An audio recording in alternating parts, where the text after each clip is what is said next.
Selamat datang Tengak-Tengok channel YouTube. Saya Cisi akan membacakan cerita yang ditulis oleh Emak dengan akun Twitter @desiprayogo1 dengan judul Rumah Ningrum. Jangan lupa untuk di like, subscribe, dan share video ini agar kami bisa berkembang. Kita langsung masuk ke cerita. Selamat mendengarkan. Bismillahirrahmanirrahim. Karena ini masih masuk awal minggu, tim mau menyajikan cerita yang cukup seram. Hitung-hitung sebagai pembukaan bulan baru.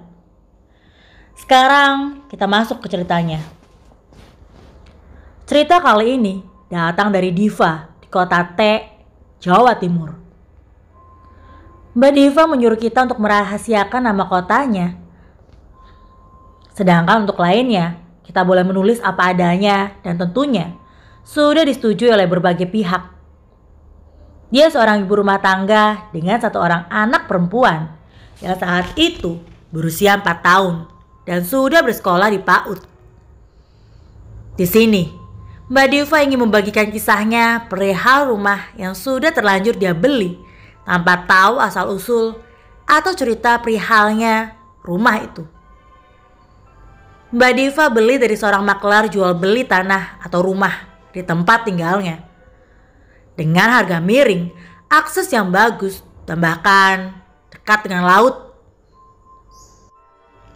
Itu sangat-sangat menguntungkan pikirnya.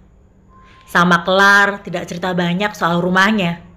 Sang maklar hanya bilang rumah ini berdiri sejak tahun 1993 dan sempat kosong di tahun 2005 lalu dengan ahli waris pemilik rumah direnovasi ulang di tahun 2007. Karena info yang diberikan pemilik rumah hanya seperti itu, rumah ini sempat dikontrak 2 kali dengan orang yang berbeda.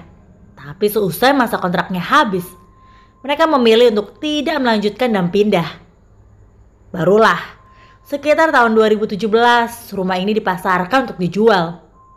Sempat juga banyak yang nawar, tapi entah kenapa gak sampai deal.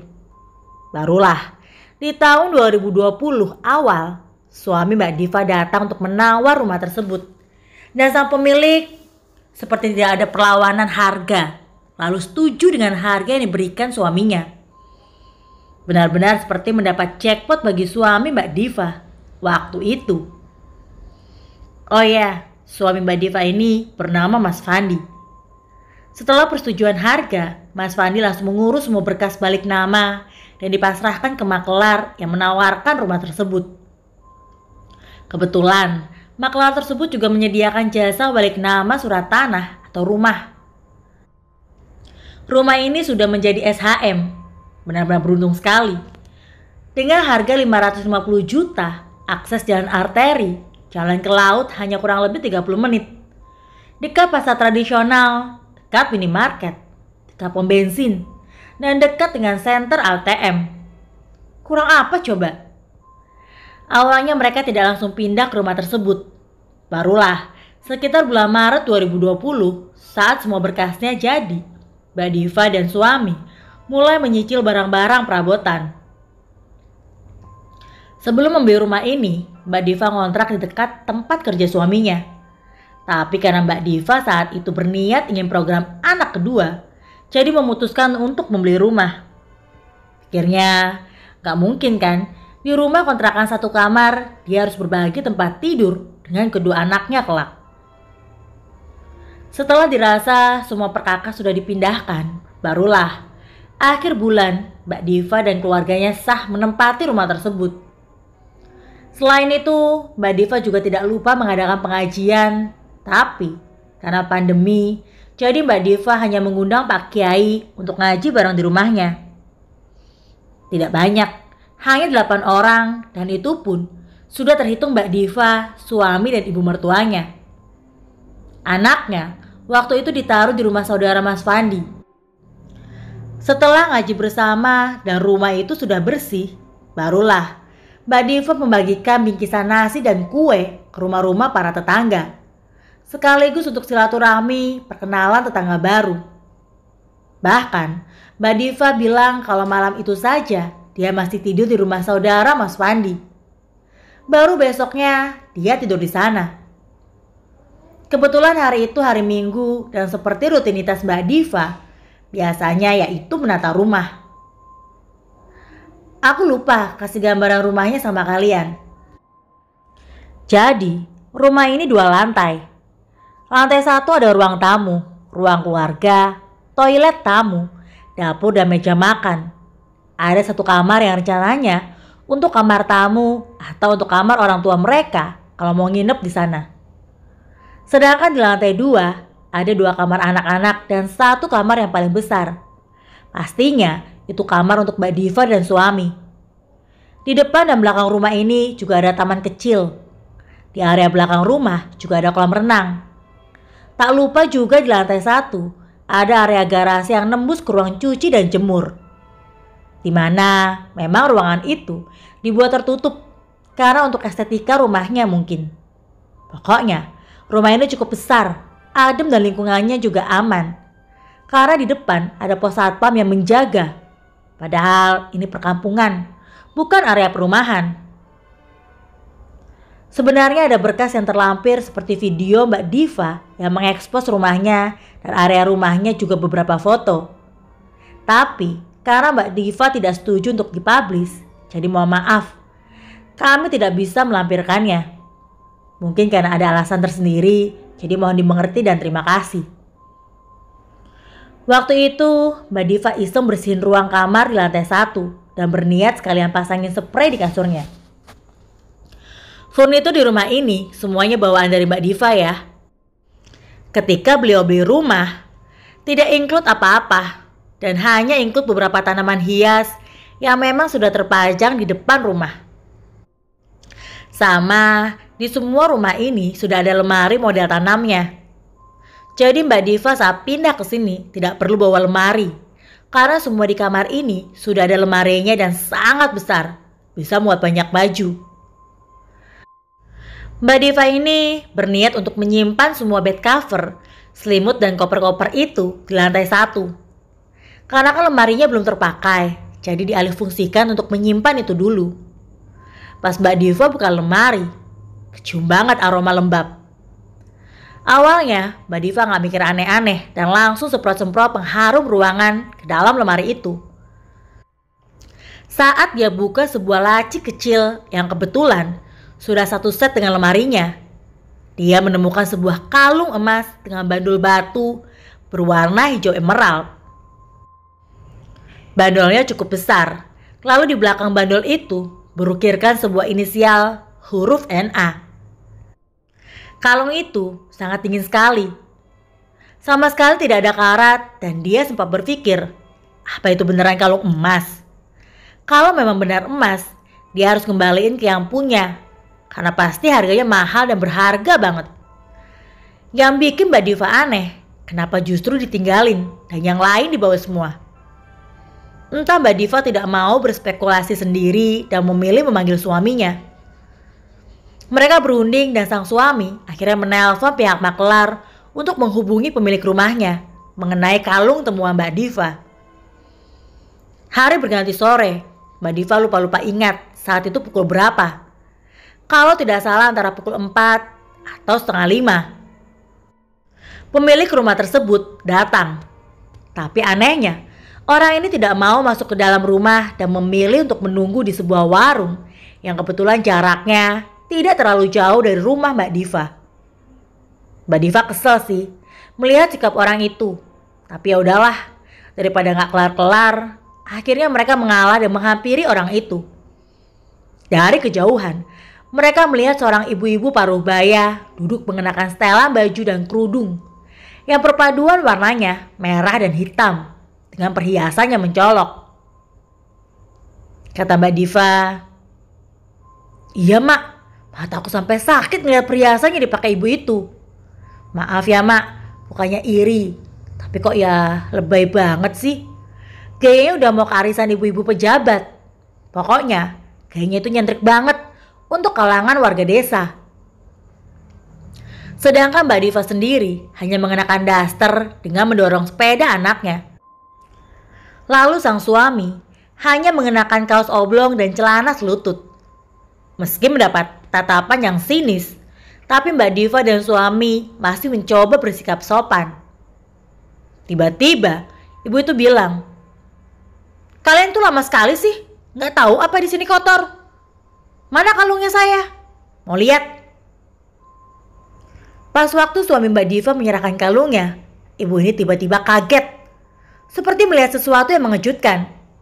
Mbak Diva dan suami yang awalnya jengkel sama orang ini, jadi penasaran dengan ekspresinya. Lalu suami Mbak Diva bilang, "Kalung ini ditemukan oleh istri saya saat bersih-bersih lemari di kamar lantai 1 tadi pagi, Bu." Kini, mereka bertiga saling bertukar tatapan. Mbak Diva dan suami masih heran dengan ibu ini. Tiba-tiba ibu ini bilang, "Seharusnya kalian tidak lancang keluarkan kalung ini." Lalu permisi dan naik kembali ke mobilnya. Langsung pergi gitu aja.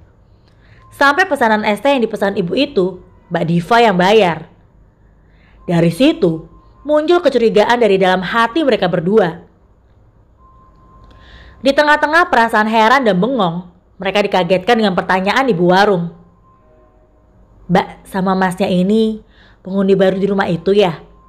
Kontrak apa beli?" "Alhamdulillah kita beli, Bu, rumahnya." "Kok berani sih, Mbak?" Lah, makin bingung dong Mbak Diva dan suami. Sekarang giliran Mas Fandi yang tanya, "Memangnya kenapa rumah itu, Bu?" "Enggak apa-apa, Mas. Itu bukan kewenangan saya. Nanti dikata tukang gosip lagi." "Saya nggak berani, Mas." Ibu warung hanya menjawab begitu dengan ekspresi nunduk. Mereka mau tanya lebih jauh juga menjadi sungkan, dan mereka pamit pulang karena sudah maghrib juga. Pertanyaan demi pertanyaan terngiang di pikiran mereka berdua. Tapi berhubung sudah masuk jam makan malam, akhirnya Mbak Diva memilih untuk masak dan suaminya bermain dengan anaknya di ruang keluarga. Disinilah keanehan yang dialami Mbak Diva untuk yang pertama kali. Saat itu dia masak oseng kangkung dan udang tepung. Dia siapkan itu semua bahannya. Dia keluarkan dari dalam kulkas dan ditaruhnya di meja dapurnya untuk dipotong-potong. Barulah dibersihkan. Mbak Diva inget banget kalau semua bahannya udah dikeluarin. Tapi tahu-tahu udangnya pas mau dia cuci, gak ada di atas meja.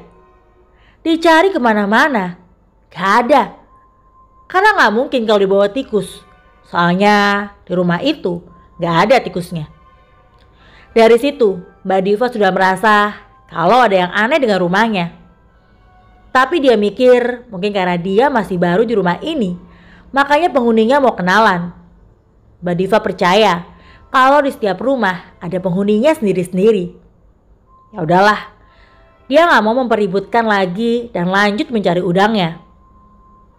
Hanya udang itu satu-satunya bahan lauk yang ada di kulkas, karena dia belum sempat belanja. Lalu suaminya ini datang ke dapur dan buka kulkas. Niatnya mau minum air dingin. Mas Wandi ngeliat istrinya celinguk-celinguk, pasti tanya. Mbak Diva jawab kalau dia lagi cari udangnya, karena dia lupa naruh mungkin. Ketika Mas Wandi mau ambil air dari dalam kulkas, dia terkejut. Karena udang yang dicari oleh istrinya ternyata masih ada di dalam kulkas. Mendengar itu, Mbak Diva kaget. Lalu Mas Wandi coba nenangin dan bilang ke Mbak Diva, mungkin dia lupa. Karena udah malam, Mbak Diva gak mau ambil pusing. Dia langsung ambil udang itu dan diolahnya untuk makan malam. Semenjak kejadian itu, ada saja kejadian aneh lainnya. Entah barang-barang yang berpindah tempat sendiri, ataupun tiba-tiba ada lolongan anjing. Kata Mbak Diva, ya hanya gangguan-gangguan kecil yang tidak begitu signifikan. Barulah ketika masuk bulan-bulan puasa, terornya itu makin intens. Dari kamar lantai 1 terdengar pintu lemari yang seperti digebrak-gebrak sendiri. atau pintunya yang seperti dimainin kayak dibuka tutup tapi nggak tahu sama siapa. Belum lagi kalau pas suaminya kerja dan anak-anaknya sekolah. Dia sendiri di rumah itu, ada saja gangguannya. Contohnya seperti TV nyala-nyala sendiri, keran air yang muter-muter sendiri, atau mainan anaknya tiba-tiba berantakan.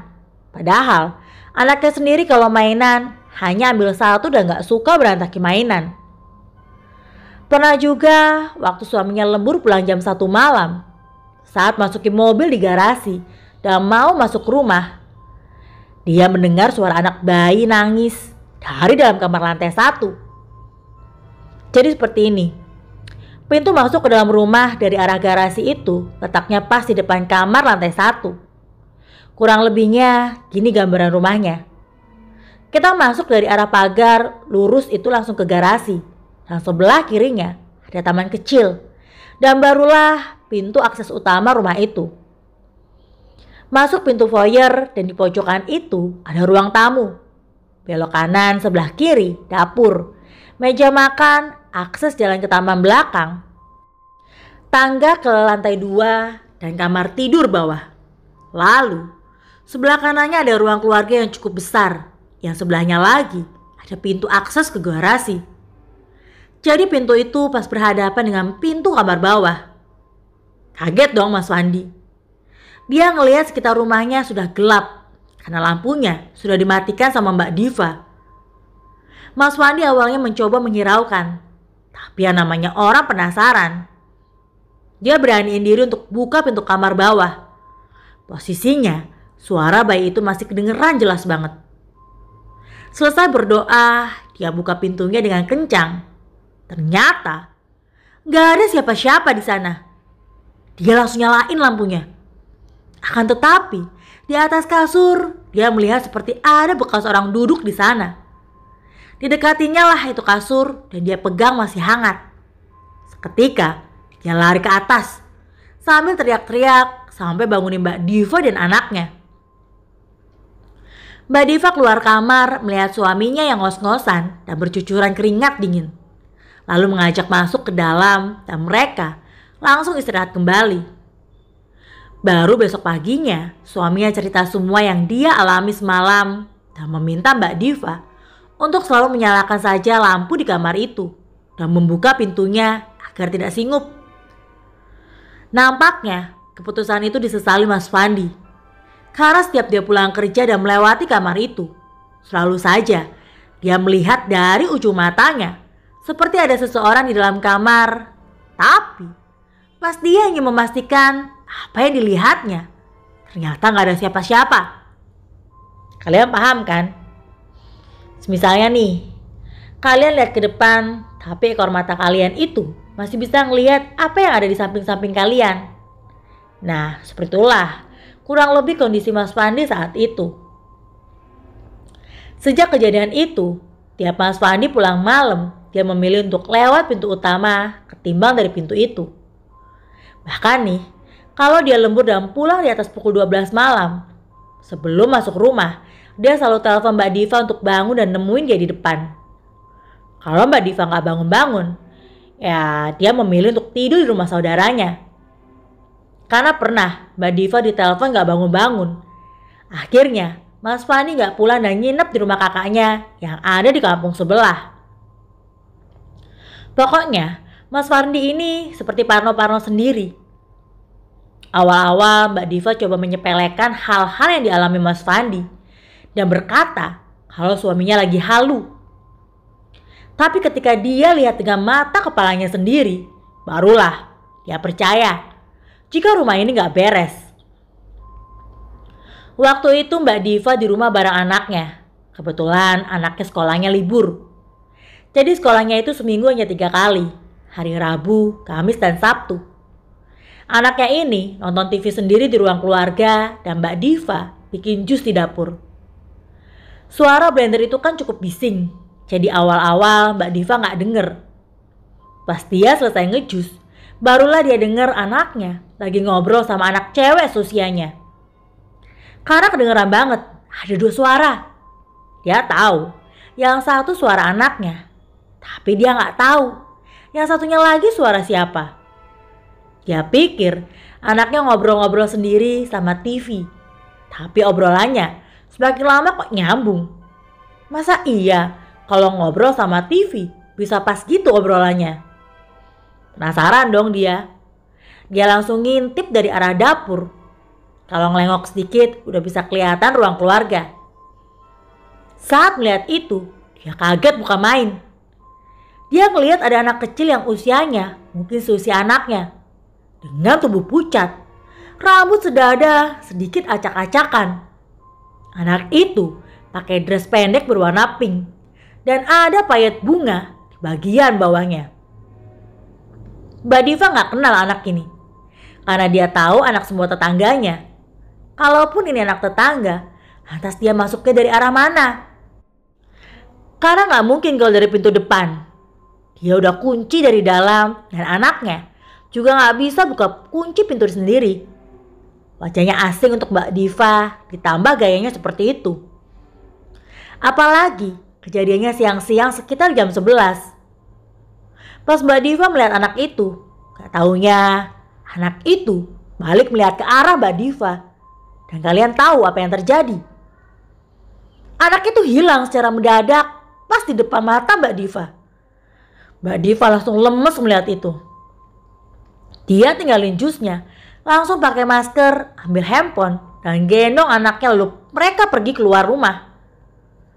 Kebetulan saat Mbak Diva keluar dari pagar, bertemu dengan salah satu tetangganya yang bernama Ibu Ajeng.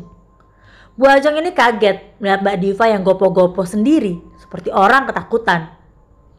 Beliau langsung mengajak Mbak Diva untuk pergi ke rumahnya. Di rumah Bu Ajeng, Mbak Diva ditenangkan dan diberi minum. Setelah tenang, Mbak Diva mencoba menceritakan semua yang dialami, mulai dari keanehan saat pertama kali tinggal di rumah itu, sampai kejadian yang baru saja terjadi. Sepertinya Bu Ajeng paham dengan kondisi yang dialami oleh Mbak Diva saat itu. Lalu Bu Ajeng bercerita, "Sebenarnya saya tidak mau membahas soal rumah itu, apalagi semenjak suami saya meninggal. Saya tidak mau cerita apa-apa soal rumah itu, meskipun saya tahu semua kebenarannya. Karena siapapun yang tahu cerita rumah itu, tapi dia sebarkan, entah kenapa, ada saja kejadian ganjil yang akan kita terima. Apalagi sekarang saya nggak ada yang jaga, Mbak. Saya aja di rumah cuma sama pembantu. Dan anak-anak saya dua-duanya merantau di Surabaya. Saat melihat kondisi Mbak ini, saya merasa kasihan. Tapi saya masih ragu untuk cerita." Bu Ajeng lalu diam sejenak. Tapi Mbak Diva tetap memaksa agar Bu Ajeng mau bercerita. Karena sosok penunggu rumahnya sudah berani menampakkan diri dan dia takut akan terjadi sesuatu kepada keluarganya. Makanya dia berhak tahu cerita tentang rumah itu. Akhirnya Bu Ajeng pun bercerita. "Dulu ya Mbak, sekitar tahun 2000-an, ada pembunuhan di rumah yang Mbak tempati sekarang. Ada satu kamar yang tidak pernah dipindahkan fungsinya dan mungkin sampai detik ini masih tetap menjadi ruangan kamar. Karena kamar itu terkenal sakral, Mbak." "Kenapa bisa sakral, Bu? Ada apa sebenarnya?" tanya Mbak Diva penasaran sambil masih dengan posisi memangku anaknya. "Rumah itu dulu milik seorang pelelang ikan yang cukup terkenal, Mbak. Orang itu memiliki satu orang anak perempuan, namanya Ningrum. Dulu rumahnya tidak seperti sekarang, Mbak, hanya lantai 1 dan seperti rumah-rumah di desa pada umumnya. Saya lupa, kalau nggak salah sekitar tahun 1996. Istri bapak pelelang ikan meninggal karena kecelakaan. Jadi sejak itu Pak Soko tinggal sendiri dengan putri sematawayangnya yaitu Ningrum yang saat itu usianya sudah 25 tahun. Suatu hari di tahun 2000-an, warga dibuat heboh dengan ditemukannya mayat Ningrum yang bersimbah darah di kamarnya. Banyak sekali yang keluar dari perutnya. Dan lebih parahnya, warga juga melihat perutnya terkoyak sampai warga bisa melihat ada bayi perempuan yang juga ikut tewas.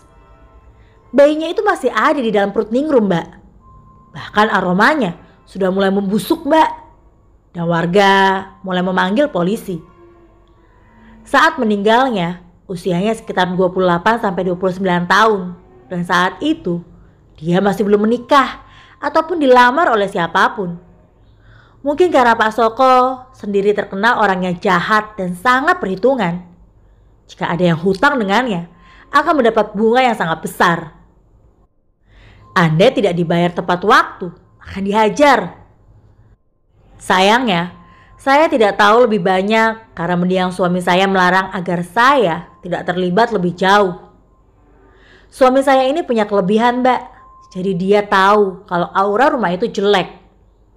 Mungkin suami saya takut ada apa-apa dengan saya. Makanya saya dilarang untuk ikut campur.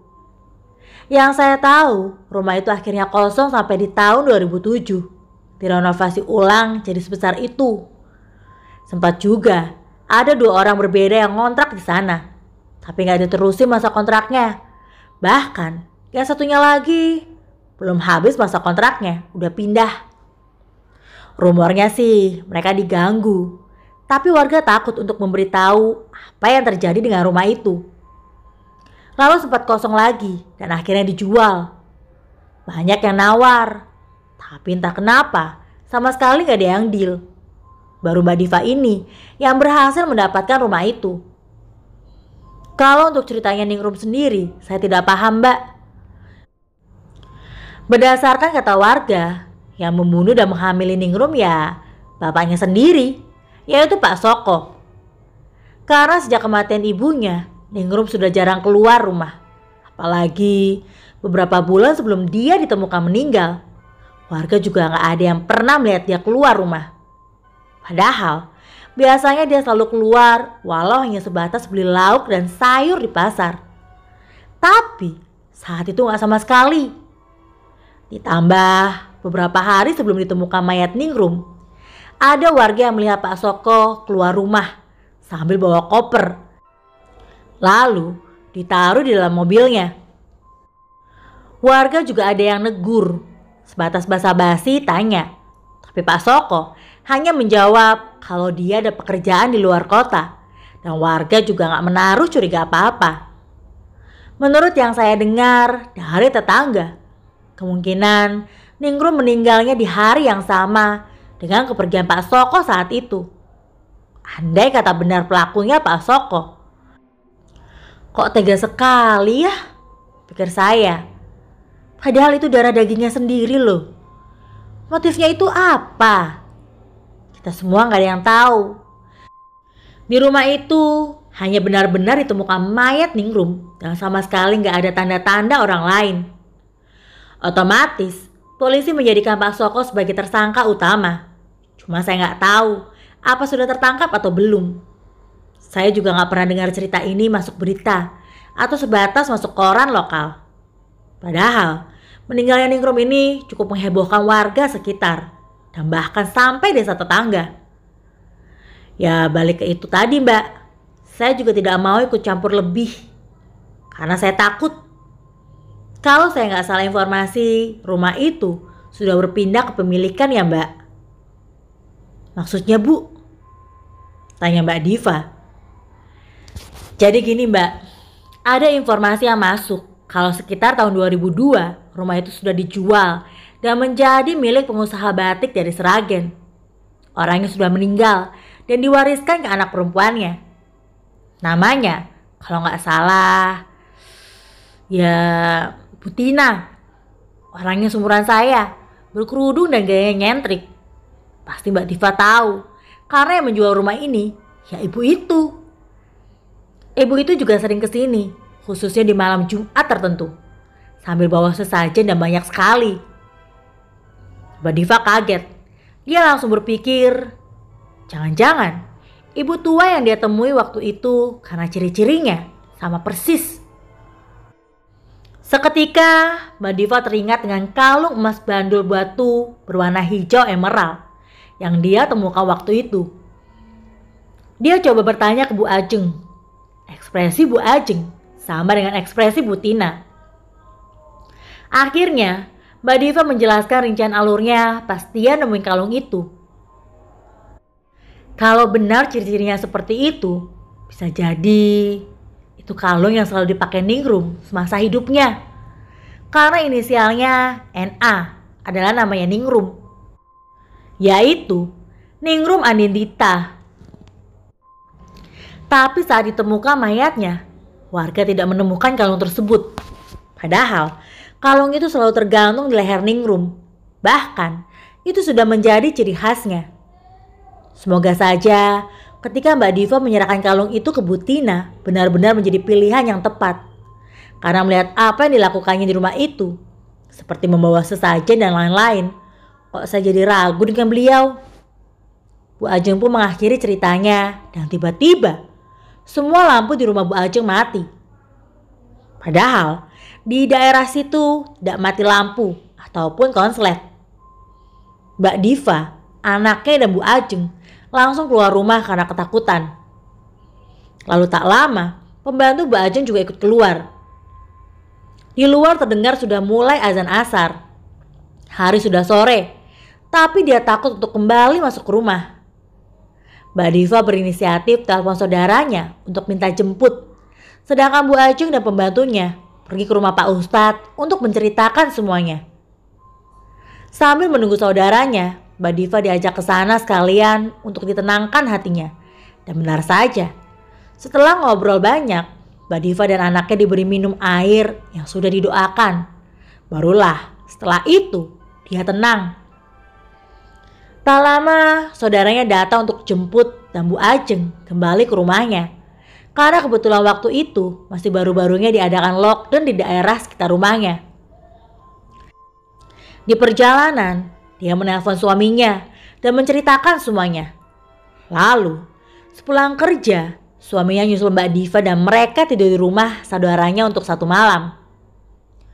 Baru besok paginya, mereka mengemas baju dan pulang ke rumah orang tua Mbak Diva untuk tidur di sana sementara waktu. Rumah itu ditinggal oleh Mbak Diva dan setelah lebaran tahun kemarin, Mbak Diva menjual rumah tersebut. Alhamdulillah laku akhir bulan Desember kemarin. Mbak Diva yang menjelaskan cerita asal-usul rumah itu secara detail kepada pembeli rumahnya dan bersyukur mereka tidak keberatan. Kata Mbak Diva, karena bapak pembeli rumahnya itu adalah seorang dukun yang cukup terkenal dari Banyuwangi. Jadi kemungkinan bapaknya bisa bantu untuk mengatasi apa yang sudah terjadi di rumah itu. Sekarang kondisinya gimana? Mbak Diva gak paham. Tapi Mbak Diva berharap pemilik baru rumahnya itu selalu dalam kondisi baik-baik saja dan dalam lindungan Tuhan. Saat ini Mbak Diva membeli sebuah rumah di perumahan yang baru dibangun dan dia sudah pastikan mengetahui asal-usul lahan rumahnya berdiri. Karena lokasinya memang dekat dengan rumah orang tuanya. Emang sih beli rumah itu gak kayak beli kacang. Selain harus nyiapin dananya, kita juga harus tahu dengan asal-usulnya agar bisa langgeng sama kita selamanya. Karena beli rumah itu ibarat kayak cari jodoh. Mungkin dari cerita ini kalian bisa belajar kalau beli rumah gak ada salahnya cari tahu dulu asal-usulnya agar tidak kejadian seperti yang dialami Mbak Diva. Untuk keberadaan Mbak Soko, Mbak Diva ataupun Bu Ajeng juga gak tahu. Begitu pula dengan warga-warga yang lain juga gak mengetahui Pak Soko ini masih hidup atau sudah meninggal. Karena keberadaannya seperti hilang di telan bumi. Lalu, Ningrum sendiri dimakamkan di area pemakaman yang lokasinya tidak jauh dari rumah itu dan bersebelahan dengan makam anaknya yang warga beri nama Yunita. Kita doakan saja semoga arwahnya dan anaknya tenang di alamnya serta diberikan tempat terbaik di sisi Allah. Terus untuk kalung tersebut, Mbak Diva dan suami juga tidak ada info tambahan apa-apa. Jadi, Mbak Diva hanya bisa memberikan informasinya sampai segitu aja. Gak bisa lebih. Jangan ada komentar yang memojokkan kita, tim emak maupun Cici. Karena kita bukan detektif yang sedang mengusut kasus. Kita Kita hanya penulis dan Cici hanya pembaca yang ingin berbagi cerita orang lain untuk kalian baca dan dengarkan. Sejak pergi dari rumah itu, kehidupan Mbak Diva dan keluarganya kembali normal. Sama sekali tidak ada gangguan apa-apa. Semua berjalan baik-baik saja. Mbak Diva juga nggak ada niatan untuk kembali ke rumah itu, walau hanya sekedar ingin lihat-lihat. Karena baginya cukup dia melalui masa-masa menakutkan dalam hidupnya waktu itu. Dia tak ingin terulang lagi. Kasihan anaknya, apalagi tahun ini mau masuk TK. Untuk Mbak Diva dan Mas Fandi, terima kasih untuk ceritanya. Ceritanya bagus sekali dan ada pelajaran yang bisa diambil di dalamnya. Terima kasih yang sudah mendengarkan. Tunggu cerita lainnya dengan judul yang berbeda hanya di Tengak Tenguk channel YouTube. Terima kasih.